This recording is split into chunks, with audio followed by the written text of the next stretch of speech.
పేరు రమావత్ మంగతా నాయక్. భారతీయ జనతా పార్టీ గతంలో మండల అధ్యక్షుడు చేసిన జిల్లా అధికార ప్రతినిధి. ఇప్పుడు భారతీయ జనతా పార్టీ ఒక జిల్లా నాయకుడిని. మాది రోలబండ తండ గ్రామం, చివ్వేముల మండలం. గతంలో నేను మండల ప్రెసిడెంట్ చేసిన, అలాగే జిల్లా అధికార ప్రతినిధి హోదాలో కూడా కొనసాగినాను. అయితే ఇప్పుడు ఈసారి భారతీయ జనతా పార్టీ తెలంగాణ రాష్ట్రంలో కొంచెం వెనుకబడింది మొన్న ఎన్నికల్లో. దానికి ప్రధానంగా అనేక సమస్యలు. సరే, అందులోనూ ప్రజల్లో మార్పు కావాలని 10 సంవత్సరాల అధికారంలో ఉన్న బీఆర్ఎస్ పార్టీని గద్దె దించి మార్పు కావాలని కోరడం వల్ల ఉద్యోగాలు లేక నిరుద్యోగ యువతి యువక మొత్తం ఆలోచన చేసి మార్పు కావాలని చెప్పేసి బీజేపీకి మల్లుతుందనుకున్న ఓటు బ్యాంకు టోటల్గా కర్ణాటక ఎన్నికల తర్వాత కాంగ్రెస్ పార్టీకి షిఫ్ట్ అయ్యి భారతీయ జనతా పార్టీ కొంచెం వెనుకనబడ్డది. కానీ ఈ పార్లమెంట్ ఎన్నికల్లో భారతీయ జనతా పార్టీ ఖచ్చితంగా గతంలో 4 స్థానాలు, అంటే అంతకుముందు 2018 ఎన్నికల్లో సింగ్ గోషమాల్ నుంచి, అయితే దాని తర్వాత జరిగిన పార్లమెంట్ ఎన్నికల్లో అనూహ్యంగా 4 స్థానాలు బండి సంజయ్ అన్న, కిషన్ రెడ్డి గారు, అలాగే మన ధర్మపురి అరవింద్ గారు, స్వయం బాబురావు గారు ఆదిలాబాద్ నుంచి. అయితే ఈసారి ఏమైందంటే 4 స్థానాలు పార్లమెంట్ వచ్చిన తర్వాత మళ్ళా ఎన్నికల్లో బీజేపీకి మంచి స్థానాలు వస్తాయని ఆశించి కష్టపడితే దాని తగ్గ ఫలితం రాలేదు. అందుకు ఒక 8 స్థానాలే వచ్చింది. అందులో హైదరాబాద్లో భారతీయ జనతా పార్టీ గోషామహల్ ఒకటే గెలిచింది. మిగతా స్థానాల్లో ఎప్పుడైనా హైదరాబాద్లో గెలిచేది, కానీ ఈసారి హైదరాబాద్లో కూడా దెబ్బ కొట్టింది. దానికి కారణాలు అనేక సమస్యలు, అక్కడ కొన్ని పరిస్థితుల రీత్యా ఆలోచించుకోవాల్సిన విషయాలు చాలా ఉన్నాయి. అయితే ఇప్పుడు 8 స్థానాలు, ఆదిలాబాద్లో 4, నిజామాబాద్ జిల్లాలో 2, అలాగే తెలంగాణ 3, తెలంగాణ హైదరాబాద్లో 1 రావడం, 8 స్థానాలు వచ్చింది. 8 స్థానాలు ఈసారి భారతీయ జనతా పార్టీ ఎమ్మెల్యే 8 వచ్చిందంటే పార్లమెంటు ఖచ్చితంగా 8 నుంచి 10 స్థానాలు బీజేపీ గెలిచే అవకాశాలు ఉన్న స్థానాలు ఉన్నాయి. అందులో ప్రధానంగా మన ఉమ్మడి నల్గొండ జిల్లా నుంచి భువనగిరి బూర నరసింహగౌడ్ గారికి అవకాశం వస్తుంది. ఆయన ఖచ్చితంగా బీసీ నాయకులు, గతంలో ఎంపీ చేసిరు, ఆయన ఖచ్చితంగా గెలుస్తారు. అందులోనూ మన నల్లగొండ పార్లమెంటు కూడా భారతీయ జనతా పార్టీకి అవకాశాలు చాలా ఉన్నాయి. అందులో సూర్యాపేట నుంచి ఎమ్మెల్యేగా పోటీ చేసి 40,000 ఓట్లు తెచ్చుకున్న సంకినేని గారు ఎంపీగా పోటీ చేస్తే ఆయన గెలిచే అవకాశాలు కూడా ఉన్నాయి. అలాగా ఇలా మంచి నిర్ణయాలు తీసుకుంటే ఇంకా బీజేపీ మంచి ఫలితాలు సాధించే అవకాశాలు ఉన్నాయి. కాబట్టి ఖచ్చితంగా బీజేపీ మంచి అవకాశాలు, నిర్ణయాలు కూడా, అభ్యర్థులను కూడా మంచి అభ్యర్థులను ఎంచుకోవడంతో బీజేపీకి మంచి అవకాశాలు వస్తాయి అని చెప్పేసి అనుకుంటున్నాం. మీ సంకినేని వెంకటేశ్వరరావు గారు ఎమ్మెల్యే ఓడిపోవడానికి ప్రధాన కారణం సార్ అంటే ఎట్లా అయిందంటే, సూర్యాపేటలో చాలామంది, అంటే రాష్ట్రం అంతా మార్పు కావాలనుకున్నారు, అలాగే సూర్యాపేటలో కూడా మార్పు కావాలనుకున్నారు. ఆ మార్పు ఏంటంటే సంకినేని వెంకటేశ్వరరావు గారు వారికి అవకాశం ఇస్తే మంచిగా ఉంటుందని చెప్పేసి అనుకున్నారు. కానీ అక్కడ కొంచెం జనాల్లో ఒక రకంగా సమన్వయం లేక జనాల్లో టీఆర్ఎస్ని దింపాలి, జగదీశ్వర్ రెడ్డిని ఓడించాలన్న దాని మీద సంకినేని గారికి మళ్ళాల్సిన ఓటు మొత్తం కాంగ్రెస్ పార్టీకి షిఫ్ట్ అయిపోయి కొంచెం ప్రజల్లో గ్రామీణ ప్రాంతాల్లో కూడా ఇంకా బీజేపీ కొంచెం బలం పుంజుకోలేదు. కాబట్టి కొంచెం వెనకబడడం జరిగింది. అది ఓటమి అన్నది ఓటమి కాబట్టి ఒప్పుకోవాలి. ఒక విధంగా చెప్పాలంటే గ్రామీణ ప్రాంతంలో ఇంకా కొంచెం బలంగా బీజేపీ తయారయ్యే అవసరం ఉంది. దానికి తగ్గట్టు ప్రతి గ్రామానికి, ప్రతి బూతుకి బీజేపీ విధానం ఏంటంటే బూత్ స్థాయి కార్యకర్తల్ని నిర్మాణం చేసుకోవడం చాలా అవసరం ఉంది. గతంలో కొంత ఇక్కడ జరిగిన, గతంలో ఉన్న ప్రభుత్వం బీఆర్ఎస్ ప్రభుత్వం ప్రతి ఒక్క కార్యకర్తని భయభ్రాంతులకు గురి చేసి ధనము ద్వారానో దేని ద్వారానో లోబరుచుకొని వాళ్ళ పార్టీలో చేర్చుకొని కార్యకర్తలు లేకుండా చేయడం కూడా దానివల్ల కొంచెం బీజేపీ వెనుకబడింది. అంతకుముందు 2014 ఎన్నికల్లో ఆటో గుర్తులో సంకినేని గారు పోటీ చేసినప్పుడు చాలా తక్కువ ఓట్లతోని జగదీశ్వర్ రెడ్డి గారు గెలవడము, సంకినేని గారు ఓడిపోవడం జరిగింది. మళ్ళా ఎన్నికలు వచ్చేటప్పటికి జనాల్లో ఏంటంటే బీజేపీలో ఉన్నోళ్ళు, అంటే సంకినేని గారు ఎమ్మటి ఉన్న కార్యకర్తలని చాలా మటుకు బీఆర్ఎస్ అధికారం, డబ్బు, అన్ని ప్రబోధాలకు లొంగి కొంతమంది వెళ్ళిపోవడంతో కొంచెం వెనకబడ్డారు. అది వాస్తవమే. దాని విషయంలో కొంచెం ఈసారి ఇంకా మెరుగ్గా ఆలోచించి ఈసారి సంగినేని గారు ఎంపీగా పోటీ చేస్తే ఒక బీజేపీలో ఒక మంచి పేరున్న నాయకుడు. ఎట్లా అంటే దేవరకొండ నుంచి మొదలు పెడితే సూర్యాపేట వరకు 7 కాన్స్టిట్యున్సీలో కూడా అందరికీ పరిచయం సుపరిచితులైన నాయకులు కాబట్టి వారు పోటీ చేస్తే ఈ పార్లమెంటు స్థానం కూడా బీజేపీ కైవసం చేసుకునే అవకాశం ఉంది. ఈ కార్యకర్తలు కూడా మనం ఏదో చేస్తున్నాం, టైంపాస్గా చేస్తున్నాం అన్నట్టు కాకుండా చాలా కష్టపడి పనిచేస్తే మన పార్టీ గెలవాలని, సంకినేని గారు గెలవాలని ఆలోచనతో పనిచేస్తే ఇంకా మెరుగైన ఫలితాలు వస్తాయి. ఖచ్చితంగా వారు గెలిచే అవకాశాలు ఉన్నాయి. మనం ఇక్కడ జరిగిన మన సూర్యాపేట కాన్స్టిట్యున్సీలో ప్రజలైతే ఖచ్చితంగా సంకినేని గారికి ఎంపీగా పోటీ చేస్తే భారీగా ఓట్లు పడే అవకాశాలు ఉన్నాయి. గతంలో 2 సార్లు 3 సార్లు ఓడిపోయారు కాబట్టి వారికి ఎమ్మెల్యేగా అవకాశం ఇవ్వలేకపోయినాం, ఎంపీగా నేను ఇద్దామని చెప్పేసి ఆలోచించి ఓట్లేసే అవకాశాలు ఉన్నాయి. కాబట్టి మంచి మెరుగైన అవకాశాలు ఉంటాయి సంకినేని గారికి. వారు పోటీ చేస్తేనే మంచిగా ఉంటుందని చెప్పేసి మేము కూడా 1-2 సందర్భాల్లో మా అభిప్రాయాలు చెప్పడం జరిగింది. బీఆర్ఎస్ పార్టీ బీజేపీ ఒక్కటే అని ప్రతిపక్షాలు అంటున్నాయి. దాని మీద మీ స్పందన ఏంటి? ఇప్పుడు మొన్న బండి సంజయ్లకు ఒక మాట చెప్పడం జరిగింది. వాళ్ళని ఎలా సంబోధించాలని కూడా చెప్పారు. అయితే బీఆర్ఎస్ బీజేపీ అని చెప్పేసి గతం అసెంబ్లీ ఎన్నికల్లో మరియు పార్లమెంట్ ఎన్నికల్లో కూడా చెప్పి లబ్ధి పొందాలని చెప్పేసి ఈ కాంగ్రెస్ పార్టీ అనుకుంటుంది. వాళ్ళు కాంగ్రెస్ పార్టీ ఏంటంటే బీఆర్ఎస్ బీజేపీ ఒకటని కాంగ్రెస్ అంటుంది, బీఆర్ఎస్ ఏమంటుంది బీజేపీ కాంగ్రెస్ ఒకటని అంటుంది. అంటే ఇక్కడ మీరు ఒకటి గమనించండి, ప్రధానంగా బీజేపీ ఈ రెండింటికి శత్రువు అన్నట్టు. అంటే మాకు బీజేపీ ఎదిగితే మాకు భవిష్యత్తు ఉండదని చెప్పేసి ఆలోచనతోని వీళ్ళిద్దరు కూడా బీజేపీని టార్గెట్ చేసి మాట్లాడుతున్నారు. కాబట్టి మీరు ఒకటిసారి ప్రజలు కూడా గమనించాలి, భారతీయ జనతా పార్టీ ఈ గతంలో కూడా బీఆర్ఎస్ తోని పొత్తు పెట్టుకున్న సందర్భాలు లేవు. ఎప్పుడు కూడా పొత్తు పెట్టుకోలేదు. కాంగ్రెస్ తోని బీఆర్ఎస్ పొత్తు పెట్టుకుంది కానీ బీజేపీ ఎక్కడ కూడా పొత్తు పెట్టుకోలేదు. ప్రజలు కూడా దీని విషయంలో కొంచెం ఆలోచన చేస్తే మంచిగా ఉంటుందని చెప్పుడు మాటలు, తప్పుడు సమాచారాలు మాటలు నమ్మకూడదు. ఎందుకంటే బీజేపీ ఇండివిజువల్గా పోటీ చేస్తుంది, ఖచ్చితంగా సొంతంగా పోటీ చేసి సొంతంగానే గెలుస్తుంది తెలంగాణ రాష్ట్రంలో. కానీ ఎవరితో పొత్తు ఉండదని చెప్పేసి మేము ఒక బీజేపీ కార్యకర్తగా విశ్వసిస్తున్నాం. బీఆర్ఎస్ మిల్స్ అయినటువంటి కవితను ఎందుకు అరెస్ట్ చేయలేకపోతారు సార్? ఇప్పుడు కవితను అరెస్ట్ చేయాల్సినది భారతీయ జనతా పార్టీ కంటే కూడా అక్కడ సిబిఐ వాళ్ళ ఎంక్వైరీలు జరుగుతున్నాయి. ఆ విషయాల్లో లోతుగా మనం మాట్లాడలేము. కానీ ఇక్కడున్న పరిస్థితుల రీత్యా ఏంటంటే బీజేపీ పార్టీ అయితే ఢిల్లీలో అధికారంలో లేదు, అక్కడ అధికారం ఉన్న పార్టీ ఆమ్ ఆద్మీ పార్టీ. ఇక్కడ గతంలో టీఆర్ఎస్ పార్టీ అధికారంలో ఉన్నది, ఒక సీఎం కూతురుగా కవిత గారు ఉన్నారు. కాబట్టి అయితే సిబిఐ విచారణలో అప్పుడు ఒక అధికారి వాళ్ళను అధికారికి డబ్బు ద్వారా లోబరుచుకున్నారు అని చెప్పేసి గతంలో ఒక న్యూస్ రావడం జరిగింది. అలాంటి విషయాలు కవితను అరెస్ట్ చేయకపోవడం అనేది ఒక ప్రధానంగా బూచి చూపించి కాంగ్రెస్ పార్టీ లబ్ధి పొందింది తెలంగాణలో. అయితే కవితను అరెస్ట్ చేసే విషయంలో భారతీయ జనతా పార్టీకి కానీ భారతీయ జనతా పార్టీ నాయకత్వానికి కానీ ఏం సంబంధం లేదు. సిబిఐ సిఐడి ఎవరున్నా కానీ వాళ్ళ పనులు వాళ్ళు సంస్థల పనులు సంస్థలు చేసుకుంటాయి. వాళ్ళు ఎప్పుడు అరెస్ట్ చేయాలో ఏం చేయాలో వాళ్ళకి తెలుసు, ఆ విధంగానే చేసుకుంటారు. అది మనం బీజేపీకి సంబంధం లేని విషయం. అనవసరంగా బీజేపీని అంటగడుతున్నారు వీళ్ళంతా.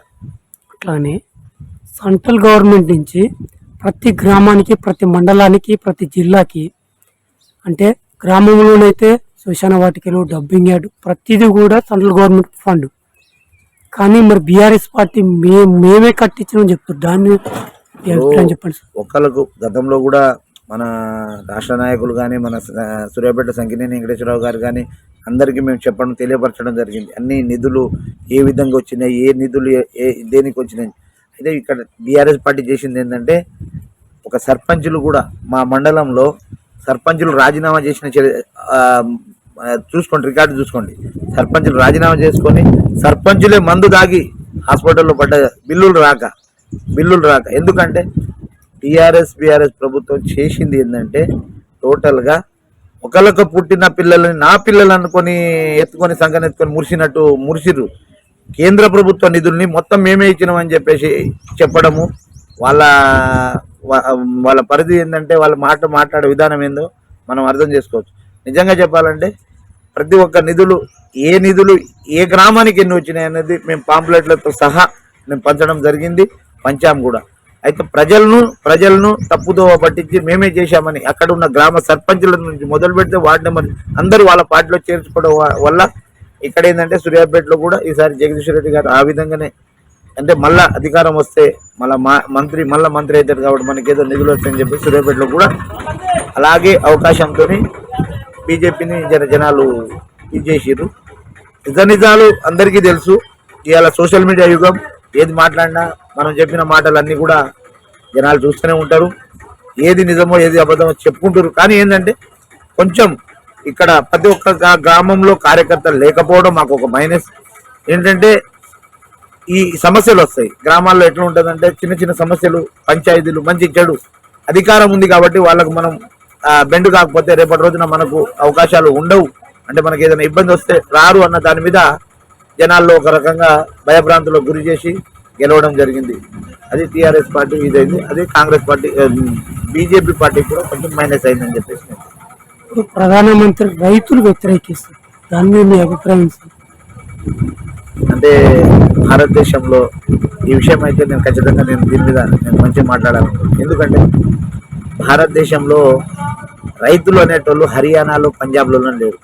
దేశవ్యాప్తంగా ఉన్న రైతులు, దేశవ్యాప్తంగా ఉన్న రైతులకు లేని సమస్య ఒక పంజాబ్, హర్యానా రాష్ట్రం ఉన్న రైతులకే సమస్య ఎట్లొచ్చింది అది మీరు ఒకటి గమనించాలి. అయితే ఇంకో విషయం ఏంటంటే దీంట్లో రైతు ఉద్యమం ముసుగులో ఖలిగిస్తాన్ ఉద్యమం జరుగుతుంది. రైతు ఉద్యమం అనేది ముసుగు అది, కానీ ఖలిగిస్తాన్ ఉద్యమం అది మెయిన్ ప్రధానంగా. ఉగ్రవాదాన్ని పెంచి పోషిస్తున్నారు. మీరు గమనించారో లేదో, ఈ మధ్యలో సోషల్ మీడియాలో కొన్ని వీడియోలు చక్కర్లు కొడుతున్నాయి. ఆ వీడియోల సారాంశం ఒకటి మీరు చూడండి. జాతీయ జెండాని ఫుట్బాల్ లెక్క కట్టి కాళ్ళతో తంతు చేస్తున్నారు. మనం జాతీయ జెండాని ఎంత గౌరవిస్తాం, మన రాజ్యాంగాన్ని ఎంత గౌరవిస్తామో మనకు తెలుసు. కానీ జాతీయ జెండాని తంతున్నారంటే వాళ్ళు నిజమైన రైతుల ఫేక్ ఉద్యమం చేస్తున్నారా మీరు గమనించాలి. ఇక్కడ ఏంటంటే ఒక రైతు మీరున్నారు, ఎలా ఉంటాడు ఏందన్నది మనకు తెలుసు. మనము బెంజీ కార్లు, పెద్ద పెద్ద కొన్ని కోట్ల విలువ చేసే కార్లతోనైతే రైతులైతే మనం తిరగం. అయితే అక్కడ జరుగుతుంది ఏంటంటే అసలైన ఉద్యమమా ఫేక్ ఉద్యమమా అన్నది ప్రజలందరికీ తెలుసు.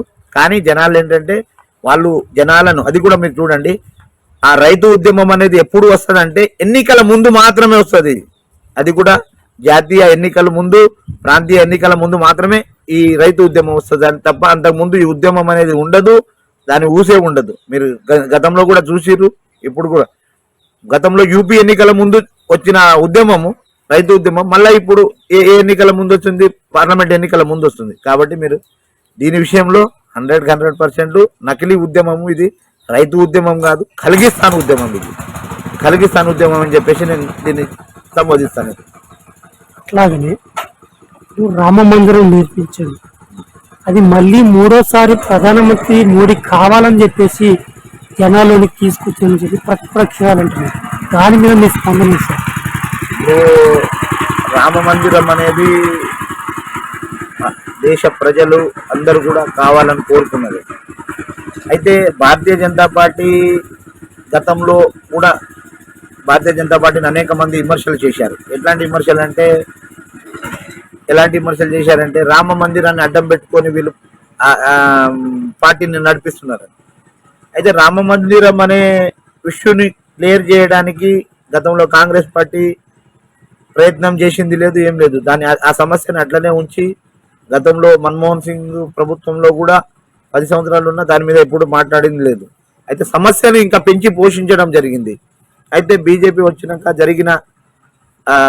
జరిగిన విషయాలు ఏంటంటే రామ మందిరం పూర్తి చేసి ప్రజలకు మనం అనుకున్నాం, మన పార్టీ చెప్పింది రామ మందిరం వల్లనే బీజేపీ చాలా వరకు, మీ రామ మందిరం విషయంలో బీజేపీ మాత్రమే మాట్లాడింది, వేరే వాళ్ళు ఎవరు మాట్లాడలేదు. ఎందుకంటే దాన్ని పూర్తి చేసి ప్రజలకు మన ప్రభుత్వంలో అయిందని చెప్పేసి అనాలని అనుకున్నారు. ఖచ్చితంగా బీజేపీ ప్రభుత్వమే కంప్లీట్ చేసింది. నరేంద్ర మోడీ గారు దాని విషయంలో ఎటువంటి ఇబ్బంది లేకుండా, ముస్లిం సోదరులకైనా సరే, హిందూ సోదరులకైనా కానీ ఎవరికి ఇబ్బంది లేకుండా అక్కడ చాలా అద్భుతంగా నిర్మాణం చేయడం జరిగింది.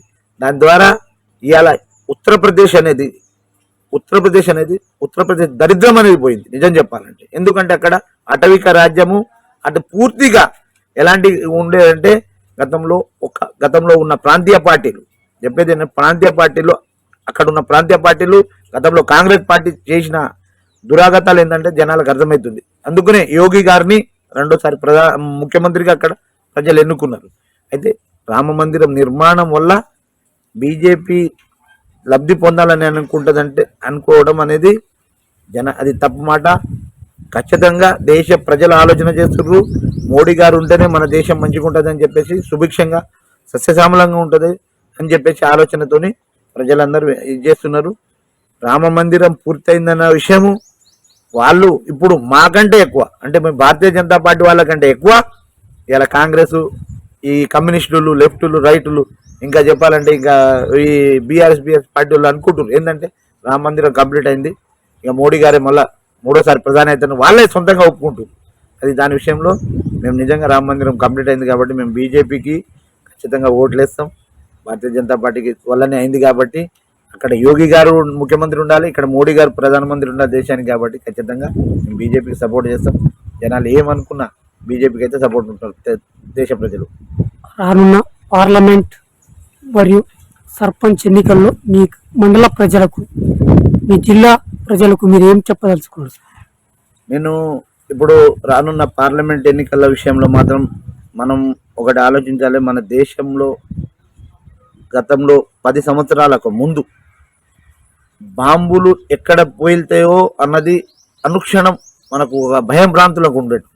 కానీ ఈరోజు మనం అంతా ఇప్పుడు మేము మొన్న అయోధ్య పోయి రావడం జరిగింది. అయోధ్య వెళ్ళి రామ మందిరం దర్శనం చేసుకొని ఎటువంటి ఇబ్బంది లేకుండా, ఇంత కూడా మాకేం కాకుండా అంత వెళ్ళి రావడం, వేల మంది లక్షల మంది వెళ్తుర్రు వస్తారు. తెలంగాణ ప్రాంతం నుంచి కోట్ల మంది వెళ్తున్నారు.